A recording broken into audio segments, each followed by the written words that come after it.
knowledge sovereignty. I also extend a warm welcome to our distinguished speaker of the day. Focus on the UN Sustainable Development Goals, climate action, green development initiative, multilateral financing, digital public infrastructure. Conductor chips, high technology semiconductor chips, then of course it's going to have an impact on. Namaste and good evening. Ladies and gentlemen, I welcome you all to the day's program by Center for Knowledge Sovereignty. I also extend a warm welcome to our distinguished speaker of the day, Ambassador Ashok Sajjanhar sir. Thank you, sir, for joining us. It is our pleasure to have you with us for the second time now. Before I introduce the speaker, I will briefly introduce our think tank, CKS. CKS is a non-partisan nationalistic think tank established more than a decade back with focus on the spheres of information technology, geospatial technology, public policy, research, and national security, along with geopolitics. CKS has been a pioneer in spreading awareness about data sovereignty and cybersecurity at strategic, political, and national levels. Do visit our website www.cksindia.org to know more and for regular updates. Request everyone to follow us on our LinkedIn, Facebook, YouTube, and Twitter as well to stay updated. Over the past few years, CKS is privileged to host on its platform several discussions, roundtables in person, and since COVID-19, we have initiated virtual discussions as well. Thus Spake Generals is one such program which has completed 4 seasons with huge viewership. Today, we are happy to have our fourth talk of the 5th season of our highly acclaimed flagship webinar, Thus Spake Generals. In the last 4 seasons, we have had the privilege of hosting excellent strategic speakers and thought leaders from our platforms, such as Lieutenant General PR Shankar, Lieutenant General Sanjay Kulkarni, Lieutenant General Ata Hasnain, Vice Admiral Sekhar Sinha, Air Marshal SS Soman, AVM Arjun Subramaniam, Air Marshal Anil Khosla, Lieutenant General Dipender Singh Hooda, Lieutenant General Zamir Uddin Shah, Vice Admiral Anil Chopra, Lieutenant General Rakesh Sharma, Rear Admiral Sudarshan Shrikhande, Air Marshal D Choudhary, Lieutenant General Shokin, Lieutenant General Vinod Bhatia, Lieutenant General Vinod Khandare, Lieutenant General Satish Dua, and Ambassador Ashok Sajjanhar, who is also there with us today. In this season, we also have an impressive lineup of acclaimed speakers. Please note that the views expressed by the speakers on this platform are their individual views, and CKS is merely a platform hosting these talks. I request all the members of the audience to put their questions in the chat box, addressing it to AVM Sinha at the end of the talk so that the speaker is not disturbed while delivering his speech. We are currently live on the Facebook page of CKS, and this talk will also be available on the CKS YouTube channel shortly, along with all other social media handles. Today is the 4th talk of this season, and we are honored and privileged to have a very highly acclaimed and distinguished personality, Ambassador Ashok Sajjanhar, Executive Council Member, Manohar Parrikar Institute for Defense Studies and Analysis, President, Institute of Global Studies, Distinguished Fellow, Ananta Aspen Center. Ambassador Ashok Sajjanhar was associated with Indian Foreign Service for 34 years. He was an ambassador of India to Kazakhstan, Sweden, Latvia, and has worked in senior diplomatic positions in Indian embassies, missions in Washington, D.C., Brussels, Moscow, Geneva, Tehran, Dhaka, Bangkok, and also had headquarters in India. He negotiated for India in the Uruguay round of multilateral trade negotiations and in the India-European Union, India-ASEAN, and India-Thailand free trade agreements.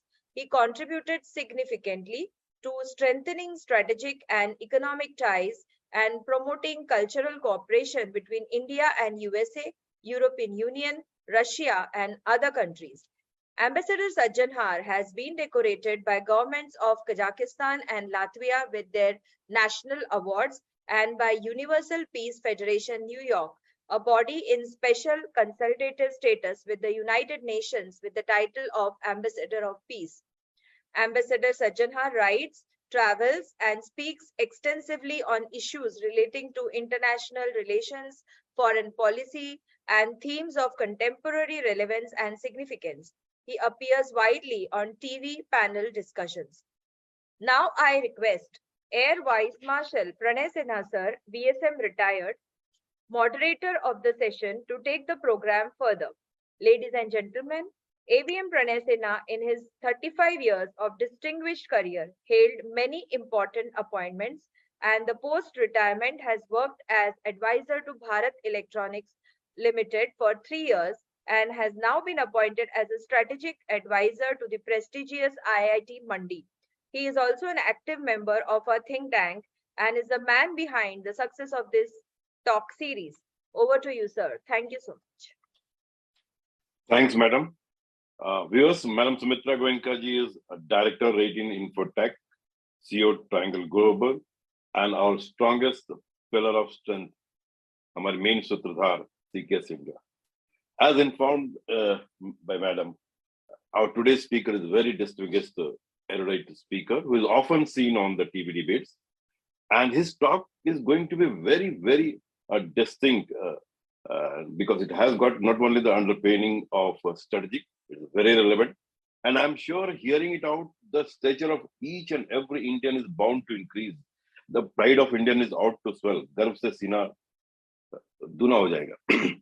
The 18th G20 summit concluded recently in New Delhi with theme Vasudhaiv Kutumbakam, one earth, one family, one future, that is rooted on our ancient culture of the goal of sustainable development, reflected our commitment to a holistic and inclusive approach to global challenges, world problems. It showcased India's leadership and vision on various issues of global importance. The timing of the G20 summit was also very opportune as it followed successful Chandrayaan-3 mission. First time landing was made on the south pole of the moon. India was successfully able to achieve consensus around the New Delhi Declaration, which saw a dilution in the position taken by the US and EU on Russia, besides focus on the UN Sustainable Development Goals, climate action, green development initiative, multilateral financing, digital public infrastructure, artificial intelligence, international taxation, among others. It also leveraged the summit to strengthen its bilateral ties with key partners such as US, China, Russia, Japan, European Union, the Middle East, and the African Union, which represents the 55 countries in the African continent, was given full membership of the G20, like how the EU is represented. We successfully positioned ourselves as a champion for developing underdeveloped nations and sought to align with this with our ambitions for a permanent seat on the UNSC. New Delhi is actively seeking support from the African continent, which holds 55 crucial votes in pursuit of this goal. This was a successful demonstration of India's growing influence and confidence on the world stage.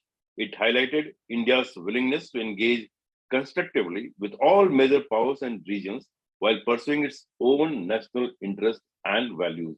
India has emerged as a key player in shaping this agenda for the 21st century. Ladies and gentlemen, the era of Bharat has begun. And who else can talk more on India, that is Bharat, on its global role, growing influence, and stature than Ambassador Ashok Sajjanhar. Over to you, sir.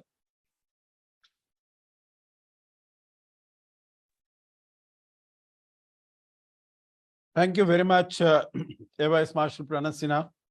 Thank you very much for this very kind, generous, gracious invitation and introduction. Thank you, Madam Sumitra Goenka, for your welcoming remarks and introductory comments. Let me say what a great pleasure it is for me to be here and to get this opportunity once again to address your members on this very important and significant subject. I'm particularly happy, or most of the names that you mentioned, Madam Sumitra Goenka, they're all very dear friends, very good friends of mine. So I'm very happy that I'm in the company of good friends today, as also those who have been on this platform in the past. So I'm going to be speaking on the subject of India's position, India's role, India's stature in the emerging world order. And the manner in which I have structured my presentation is that first I'll speak about 2 or 3 of the major countries in the world. What is the situation with these countries? Then I will address myself to some of the significant changes that have been taking place in the world over the last 3 years, 4 years, and which way is the world moving? How is it all panning out? And then I'll speak at the end about India's role, what India has done, how India is responding to the challenges and taking advantage and benefit of the opportunities that come our way. So first, few minutes, and I've been told that I have about 35, 40 minutes, so I will try to finish it within about 35 minutes so that we have adequate time for discussion and for questions, because I think that will be like in any other talk, that is the most interesting part of any interaction. So first, when I am speaking about the major countries, let me start with our northern neighbor, that is China. And of course, we've been speaking about the economic miracle as far as China is concerned from the late 1970s, beginning of 1980s. Initially, it had double-digit GDP growth, etc. But my own assessment is that today, we can say that the Chinese economic miracle is over. I think it's a matter of the past. It's a thing of the past. It's not to say that China is going to go into decline or China will cease to be important or significant. Not at all. This is not what I mean. But the fact that China was growing even maybe at 5%, 6%, I think that era is over. So we have to look at something very different as far as China is concerned.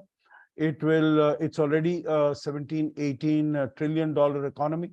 In nominal dollar terms, it's about a $30 trillion economy in purchasing power parity terms. Even if it grows at 2 or 3%, it's going to be a significant growth. But what was happening earlier, that is no longer possible.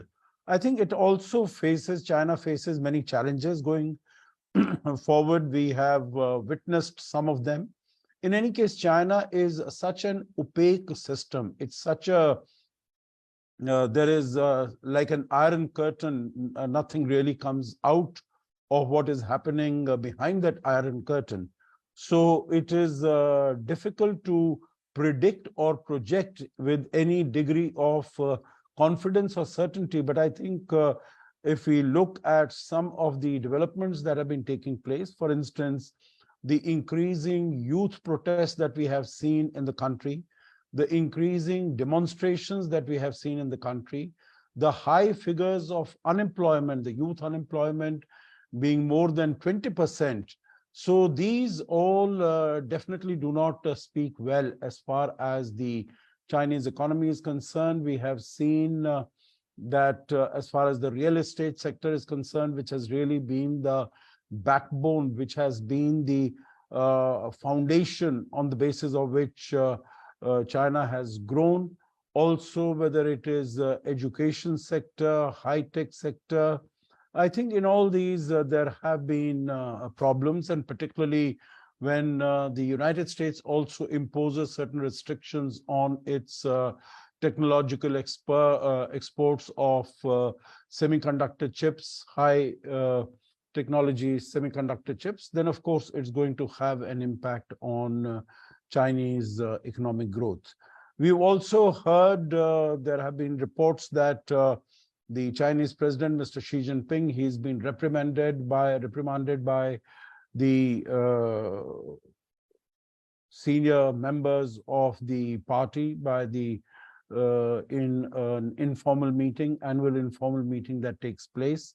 And they have been unhappy about the direction in which the country is moving, both as far as the economy is concerned, also as far as the relations with the United States are concerned, as to how they have been allowed to develop. So there have been these issues. We have seen the sort of uncertainty in China. There are two of the senior ministers who were seen to be very close to Xi Jinping. That is Xin Gang, the foreign minister, as well as Li Shangfu, the defense minister. They have disappeared without a trace, without any explanation at all. And as I said, these ministers were seen to be very close to Xi Jinping. They were supposed to be his sort of blue-eyed boys. So is this an indication that there are forces within China which are not happy with Xi Jinping and they want to push back against him? There is, two of the very senior generals in the rocket force. They have their services have been terminated. And we have seen that China has been adopting certain positions and certain stance to push back against different countries. We had the issue of the publication of the standard map, so to say, which has riled not only India, because, all of Aksai Chin, 38,000 square kilometers, and Arunachal Pradesh, 93,000 square kilometers, all of that is shown as a part of China. But many other countries, whether it is Vietnam, or it is Philippines, or it is Malaysia, or it is Indonesia, all of them have protested against this. Japan has protested, Taiwan has protested, South Korea has protested, and even Russia and Nepal, they have also given out their indication. We have seen, of course, most recently, these effective denial of visas to 3 of our athletes from Arunachal Pradesh for participation in the Asian Games. So there have been a number of straws in the wind. And what normally happens when such situations arise, you see that the leaders can become more assertive and more aggressive. And so that brings me to the question also of Taiwan as to what is going to happen as far as Taiwan is concerned. And that is something that we will need to watch out for. Of course, there would be some lessons that China would have drawn from how the Russia-Ukraine conflict has gone and what has been the response of the world in general, Europe, the United States, etc. So I think that is an issue. But if Xi Jinping, he wants to go down in history as the great unifier of and the one who has expanded the boundaries of China and included some of the other territories, then he could get assertive.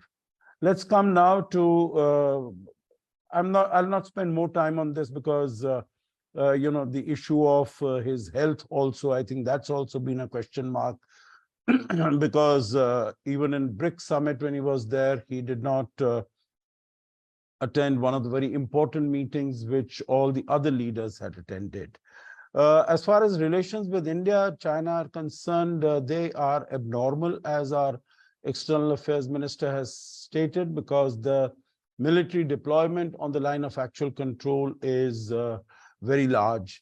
And although there were very brief interactions between our two leaders in Bali, as also slightly more detailed and substantive in at the BRICS summit in Johannesburg, but still the relations continue to be abnormal. And the indication of that was that Xi Jinping did not come in person for the G20 summit meeting just a few weeks ago. With the United States, which is our very close strategic partner, I think if you look at the situation within the country, it's a highly polarized country. It's moving in now just a little more than a year away from its elections. The incumbent President Joe Biden, he is also thrown in his hat, although his popularity ratings are very low. His age is a very big factor against him. His vice president has also not acquitted herself particularly creditably. She has nothing very positive to show. Of course, the economy of the country is doing quite well. It is, in fact, the best performing country economy amongst the G7 countries. And the elections, whichever way they take place, I think it is going to be, the United States is going to have some difficult times, have some troubled times. That is the way that I can look at it, because if Donald Trump were to win, then of course the United States is going to be in for very turbulent times. And if Mr. Biden were to win, I think it's a moot point if Mr. Trump will accept that result. I think it is more or less a foregone conclusion that Trump will be the Republican candidate, because the debates that we have seen, he has decided not to participate in the Republican candidate debates because he is far ahead of all the other candidates. As far as bilateral ties between India and the US, they are very strong. They are very vibrant. I think we have seen the chemistry and the personal rapport that both the leaders share with each other, whether it was at the G20 meeting or it was at the G7 summit in Hiroshima in May, or it was in the G20 meeting last year in Bali, or many of the other meetings at which both the leaders have met, the G7 in Rome, the COP26 in Glasgow, etc., etc. So the personal chemistry is very strong, and we have taken the relationship to a much higher level. We saw how the state visit of Prime Minister Modi took place. He also addressed the US joint session of Congress, the only Indian leader to have addressed the US Congress more than once.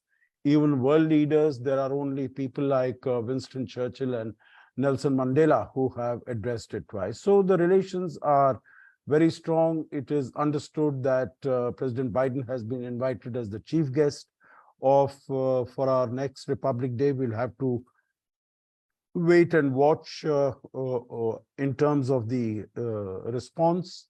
We also are required to hold the Quad Summit in India and next year, and there is talk that it might be on the sidelines of our Republic Day. So we'll have to wait and watch. The third is a major power that I want to speak briefly about is Russia. And Russia, we have seen over the last 1.5 years since the war started, it's become a much diminished power as compared to what it was earlier. Its importance, significance, economic, strategic, that has declined considerably. But of course, it's a big country. It's the largest country in the world, about 17 plus million square kilometers in terms of area.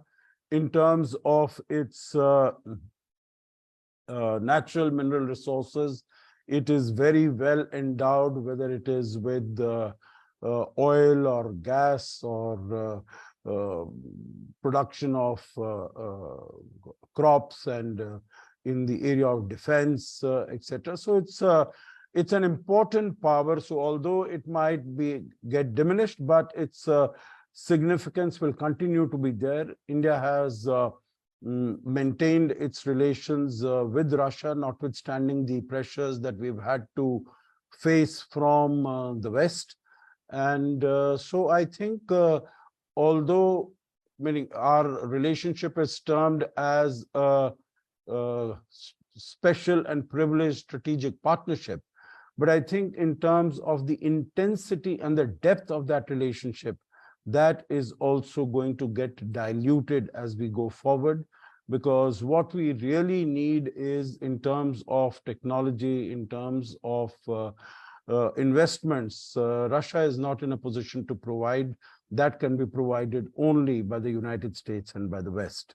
So in overall terms also, the relationship, in my view, is slowly, gradually, but of course we have to ensure that we maintain significant ties with Russia, also as a guarantee against its increasingly close relations, growing close ties with China.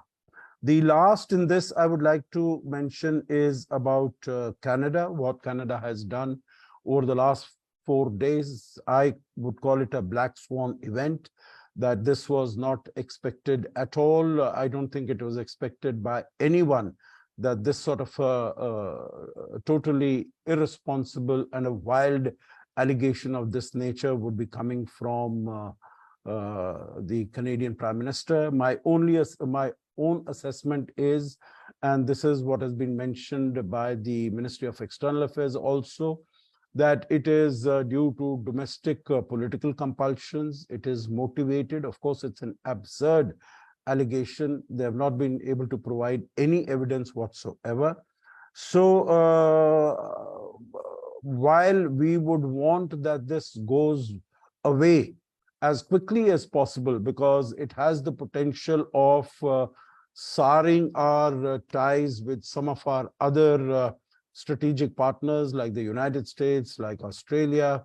But I don't think it's going to go away in a hurry, because if it is true, and I think it is true, that it is because of the political compulsions that Justin Trudeau has done this, then those political compulsions are not going anywhere. So they will continue to be there with him. And so he will continue to flog these allegations without any evidence happening. And I don't want to go into detail. If there are any questions or comments, we can definitely have a discussion on this. But you know, there will be these leaks that will be engineered by the Canadian authorities. But so it will muddy the waters. It will not give clarity, because Justin Trudeau and the Canadian side is not really in a position to provide evidence, because they have none. And so I think it's an unfortunate incident, unfortunate saga, but we'll have to live with it for some time and make the most of it as we go along. Now, as far as global trends are concerned, I'll go quickly over them in the next couple of minutes, because I think all those aspects are already well known and quite clear. So first is, I think, the impact of the COVID-19 that has been impacting, that has had such a huge adverse implications for the world. Started at the beginning of 2020. So whether it is in the area of health, it is in the area of economy, it's in the area of social structures, it has affected all countries in the world, some more, some less, but all countries have been affected, and particularly the developing countries, they have been affected particularly badly. Similar is the case with the Russia-Ukraine conflict. I think that was also a black swan event. No one really expected that that attack would take place. So if I were to see that we've had these three black swan events in quick succession. One is the COVID-19. No one expected that this pandemic would happen. It was happening after 100 years of the Spanish flu that had taken place in 1918, 1919. and then Russia-Ukraine conflict. And as far as India is concerned, again, this Canada issue. So very many black swan events, so one needs to be prepared for such eventualities also. And the Russia-Ukraine conflict has also landed many countries, particularly developing countries, in big trouble, whether it is shortages of food or energy or fertilizer, the supply chain disruptions, the increasing debt for developing countries. We were seeing that even earlier, debt was becoming a big issue because of the Belt and Road projects of China. But this has further complicated matters, further made them worse. There has been galloping inflation as a result of this because productivity has decreased because there were so many lockdowns, and countries have had to increase their bank rates because they have to control inflation, and that has further adversely impacted on the supply of money, flow of money, and production in the economy. We also see that there has been a deep polarization in the global polity, whether it is the North-South economic divide that has become much more pronounced, or it is the East-West divide between the West and the US and Europe, Japan, etc. on one side, and Russia and China on the other. On the economic issues, we had seen this divide between the US and China. And now after the Russia-Ukraine conflict, we have seen this growing much broader, much bigger. The global impact of these two crises I have mentioned, it has it's really provided a body blow to the global economy, to the global system. There are, in addition to that, there are the issues of that have been existing from earlier, things like climate change, terrorism, the issue of peace, security, stability. These are challenges that have been with us, and there have been the following SDGs, the Sustainable Development Goals. We started in 2015. We are supposed to complete that by 2030. But whatever progress was made in the 4 years after 2020, there has been a huge regression. And we have seen that in all these areas, the multilateral institutions, particularly the United Nations, UN Security Council, that has failed miserably, either to deal with the Russia-Ukraine conflict or to deal with the COVID-19 pandemic. I'm sure many of the very distinguished members of this group would recall that when the COVID-19 pandemic struck, and in March 2020, it was proposed that we take the matter to the UN Security Council. At that time, China was chairing the UN Security Council, and it said that this is a matter of health. It's not a matter of peace and security. So it will not be taken up in the UN Security Council.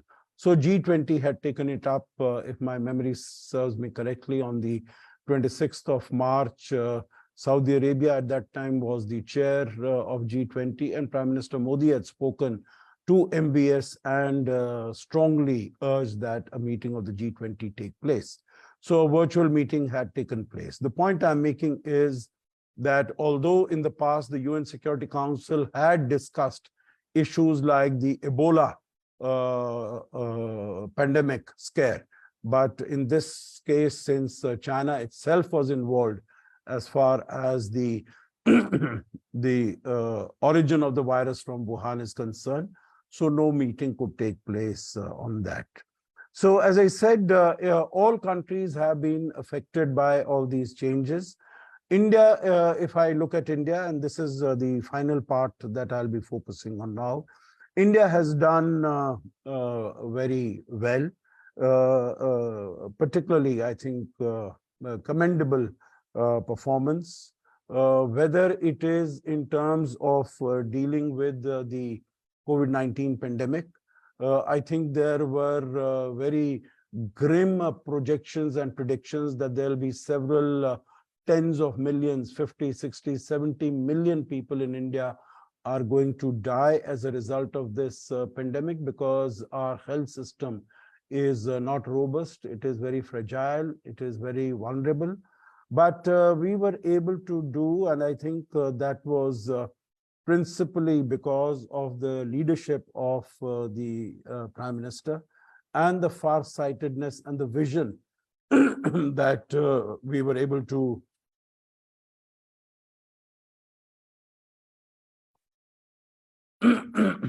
deal with in terms of the policy measures. Because again, many of our distinguished colleagues on this platform would recall that at that time there were a large number of economists like Raghuram Rajan and many others who were saying that we should give much larger stimulus to the economy because it is imperative to save the economy. And India decided to be very prudent in its approach.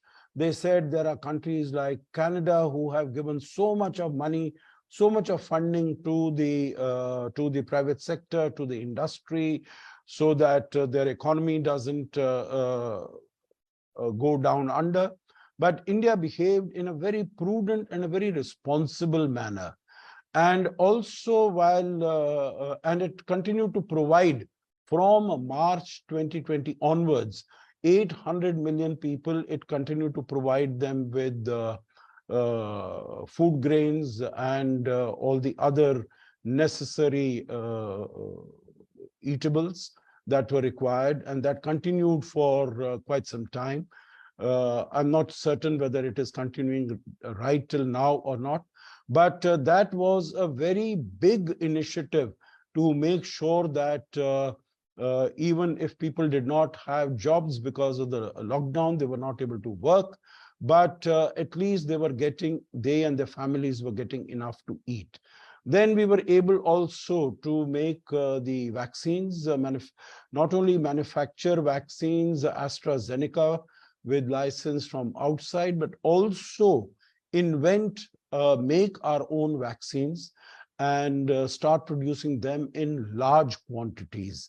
So much so that we started our vaccination program on the 16th of January 2021, within a year of the pandemic having struck. And within 4 days, on the 20th of January, we had also started supplying these vaccines to a large number of other countries, particularly starting with our neighborhood, Bangladesh, Bhutan, and Nepal, and all the others. So in all, while the developed countries were sitting on their stocks of vaccines, they were not able to use them, they expired. But India, from 4th day itself, started supplying the vaccines. So, you know what AVM Sinha just now mentioned, and what was the motto also of our G20 presidency, one earth, one family, one future, and Vasudhaiva Kutumbakam, the whole world is a family. We not only pronounced this, but we also really walked the talk. So in all, we supplied more than 300 million vaccines to more than 100 countries. So I think the manner in which India conducted itself and the very smooth and streamlined manner in which we have been able to do more than 2.2 billion vaccinations administered. I think that is something quite remarkable. How India has been able to achieve it, while there has been so much of vaccine resistance we have seen in developed countries. So this has been a phenomenal achievement by India, whether it's in the economy or health or social structure, we have been able to do that. And I think what is particularly commendable is that during this period, notwithstanding the fact that the whole world is passing through very difficult times, sorry, India was able to continue with its reforms, continue with its economic reform program. So whether it is the GST or it is the insolvency and bankruptcy code, or it is the digital public infrastructure, getting the payment mechanisms through the digital infrastructure and creating the India stack, the Jan Dhan Yojana, and also continuing with the Ujjwala Yojana in terms of providing gas stoves and gas cylinders at subsidized prices to women who were not, who did not have the benefit of this earlier. And so this helped also in terms of improvement of the health of those people, improvement of the climate, protecting the climate, the Jan Awas Yojana providing in terms of housing to those from the bottom segments of the society. So India was able to do all that while dealing with the COVID-19 and also dealing with the impact of the Russia-Ukraine conflict. India has adopted a very balanced policy. It has not taken sides of any of the warring parties. It has taken the side of peace, through diplomacy and dialogue. And it has expressed its opposition to the war in no uncertain terms when Prime Minister Modi told President Putin in Samarkand in September 22 that this is not an era of war. And this was the formulation that helped us to achieve a consensus declaration in Bali in November of 2022. And this has also been mentioned in the G20 declaration that took place earlier this month. So I think in addition to all these, India is the fastest growing major economy. We have seen that the first quarter, our GDP rate of growth is 7.8%, which is very impressive. India has become the 5th largest economy in the world. Just about 9 years ago, we were the 10th largest economy. So the progress has been quite spectacular. And that also taking into account that these were very difficult years. These were years full of crises. And it has been mentioned that India will become the 3rd largest economy by 2027 or 2028. So this is something quite remarkable. India has the managing director of the IMF said a few months ago that India is the only bright spot in an otherwise gloomy world where the economic indications don't appear to be good at all. So India has become a partner of choice, and countries realize that if solutions are to be found to some of the most intractable challenges that confront the world today, whether those challenges are of climate change, or of terrorism, or of peace and security, then India definitely has to be on board. India's contributions have to be taken on board. I think India today, I mentioned about the East-West polarization between US and Europe, Japan, etc. on one side and the other. I think India is possibly the only country in the world which has the possibility, it straddles across both this East-West divide as also over the North-South divide. And it is in that context that India has today emerged also as the voice of the global South, because right after India took over the presidency of the G20, it organized the Voice of the Global South Summit.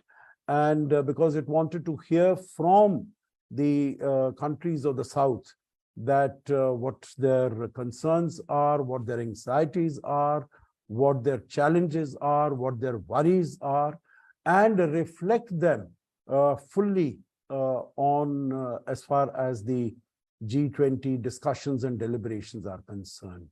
And I think it's a matter of satisfaction that all these issues, whether it is climate change, whether it is green growth, whether it is SDGs, whether it is debt, whether it is women-led development, or other issues that India has introduced in terms of promoting millets for food security, also for use of the digital public infrastructure. All these aspects are reflected very adequately in the G20 declaration. I think it is, no one had really expected that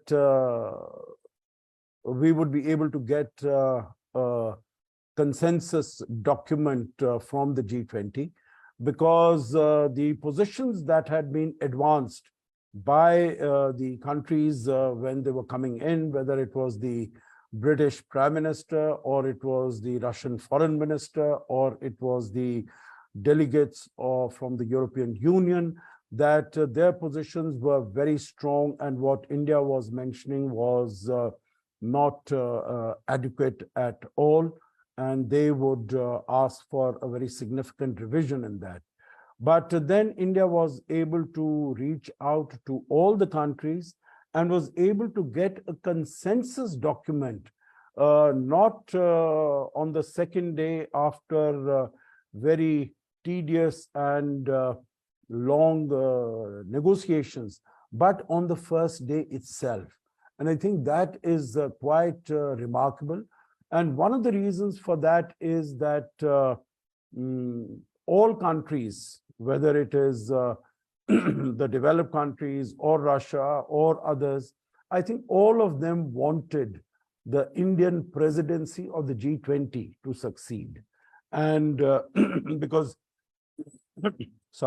they also realized that if G20 was not able to come to a consensus document, that would really signal the end of the G20 as an institution, as a platform. And this is, as far as economics is concerned, this is about the only platform in which we have the developed countries and the developing countries. We have a very significant presence of the global south. We have Russia, China on one side, and we have America and the other Western countries. So this G20, of course, it represents about 85% of the global GDP, et cetera, et cetera. But even as far as the adversarial powers are concerned, they are all on the same platform and they can have discussions on the same platform. So I think preservation of G20 was also a very important element for that.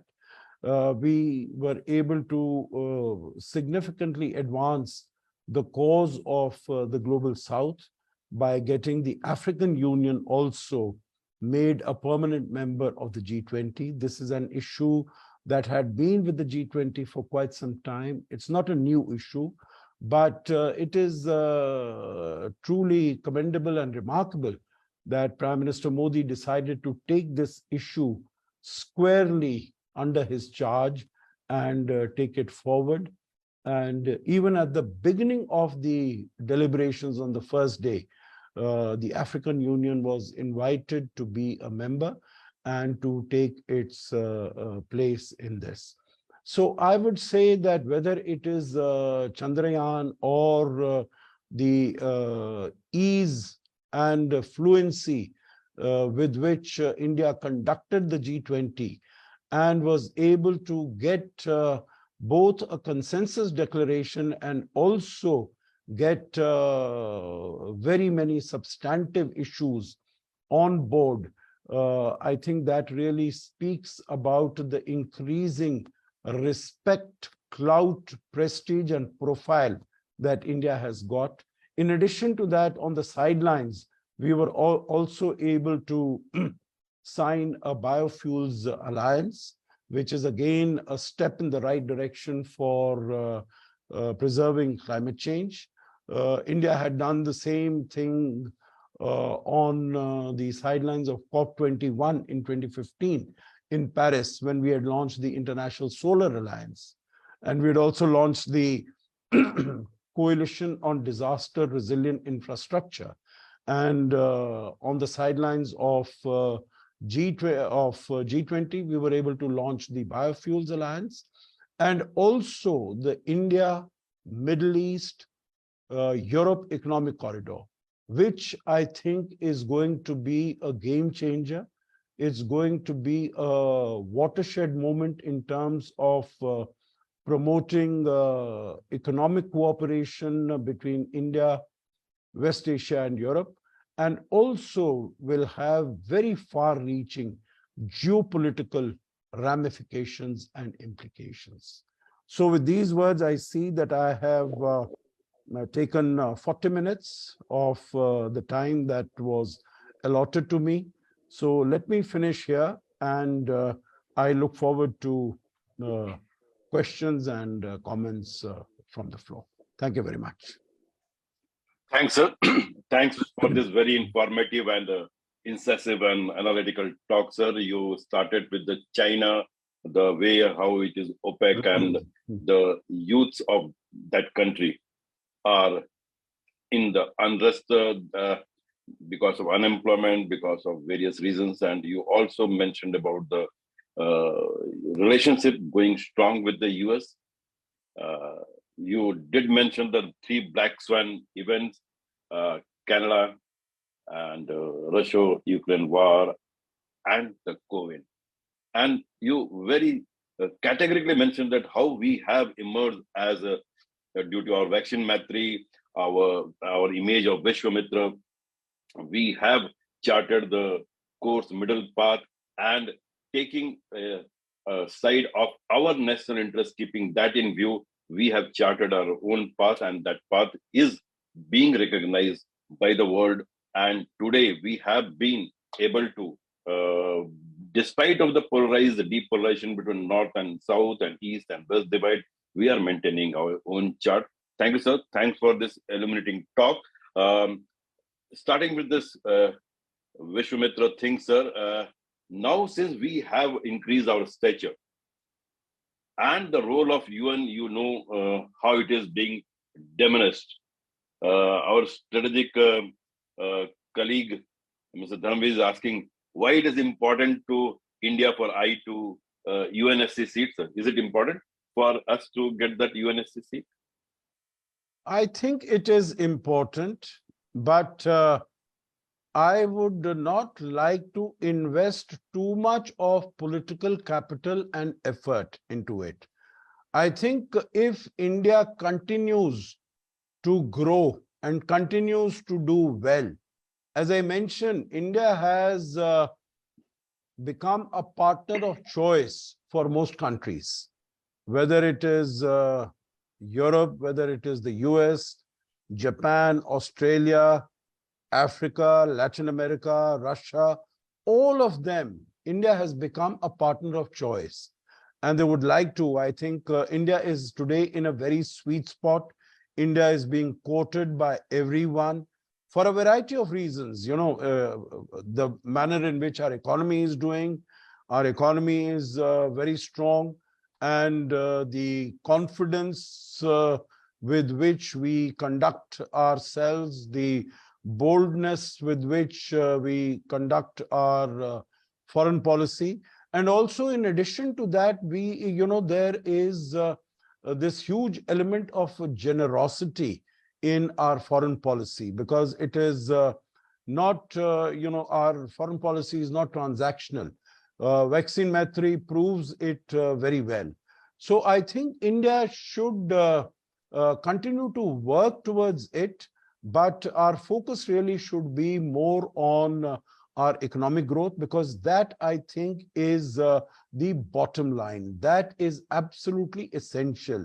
You know, whether I want to deal with China in an appropriate manner, if I want to improve my standing and ranking in the world, whatever I want to do, I want to have a better military infrastructure, I want to have better Atmanirbharta program, etc. Economy is the key. So my focus for all these things has to be on the economy. I shouldn't be spending too much of political capital on membership of the UN Security Council.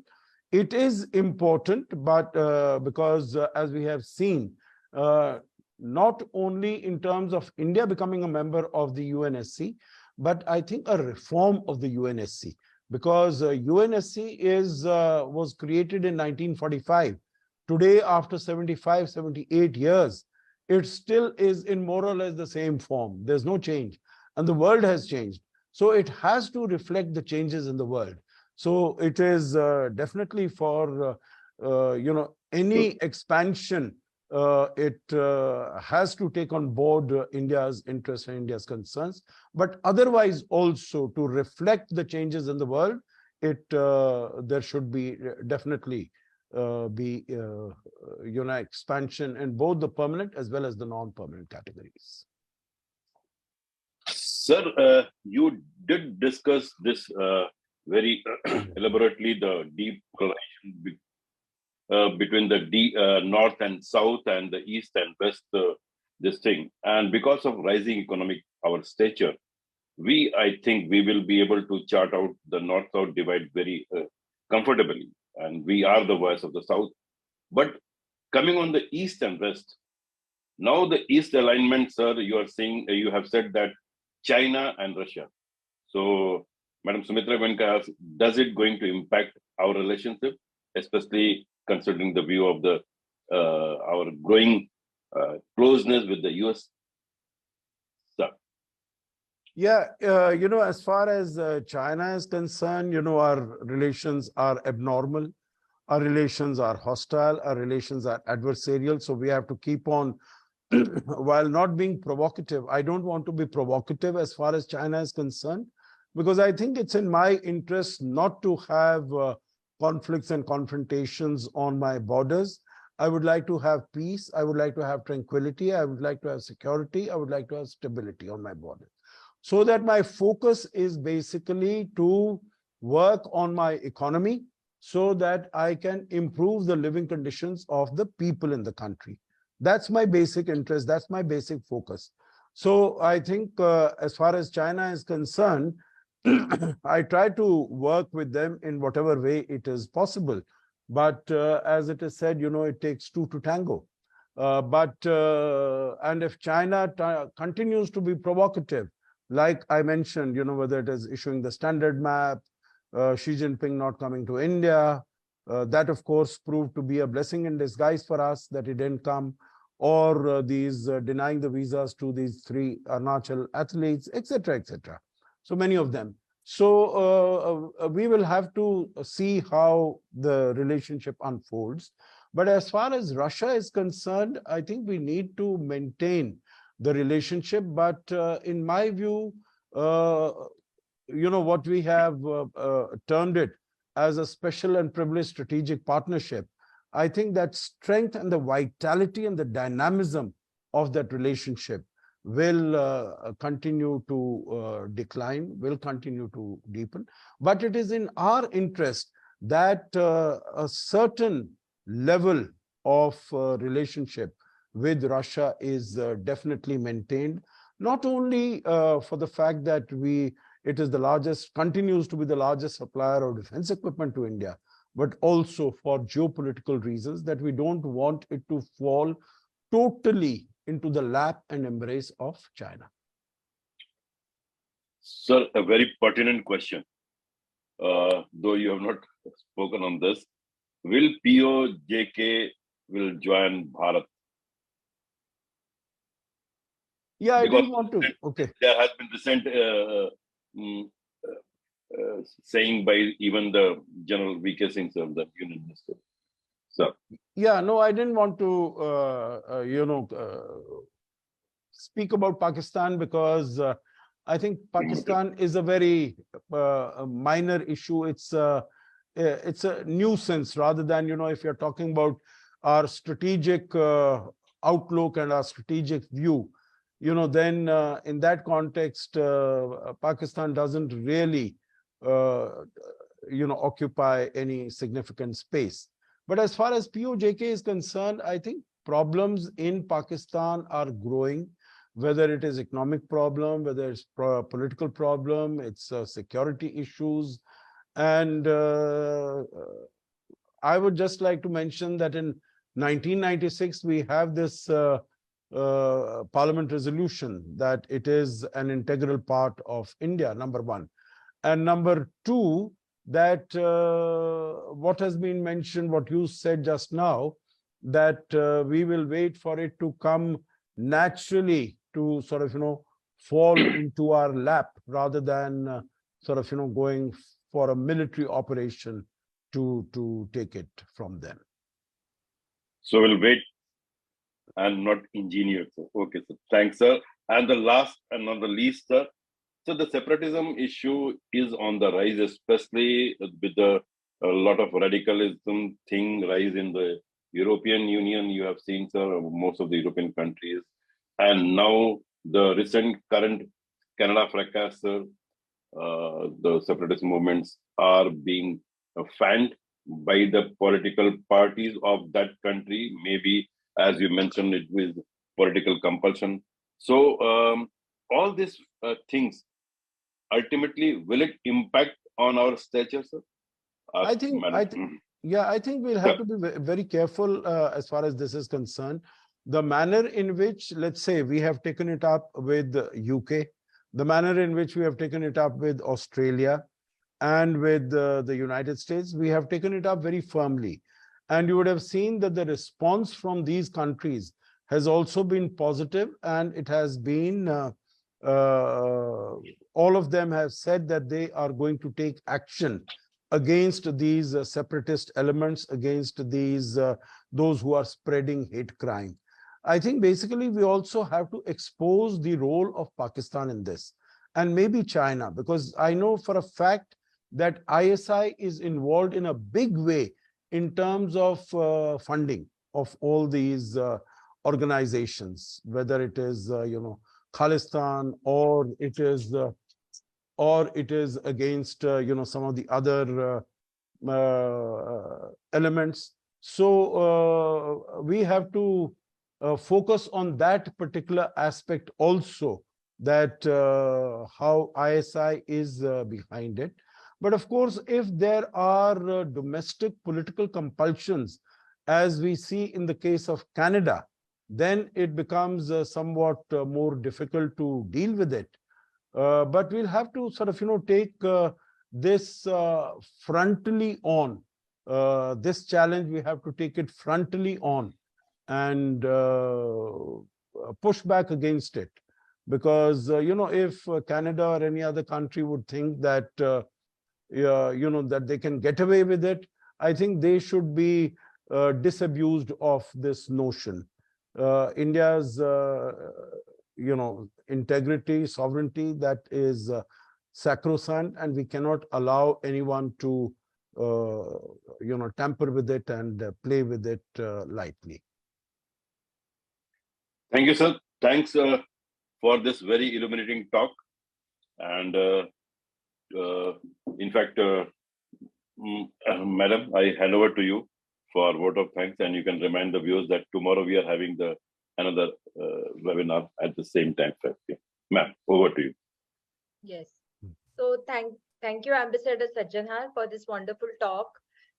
We look ahead to having you on our platform soon once again. I thank AVM Pranay Sinha sir for moderating this talk beautifully. Finally, I thank all the members of our audience who have patiently been listening to all these talks and participating with their questions. Tomorrow we have our final talk, which is on 24th September, Sunday at 5 p.m. And Lieutenant General Dipender Singh Hooda will be our final speaker for this series. So please join us tomorrow at 5 p.m. See you all. Thank you, everyone. Jai Hind. Thank you very sir. much. Thanks. Thank you. Great pleasure. Yeah. All the best. Thanks. Jai Hind.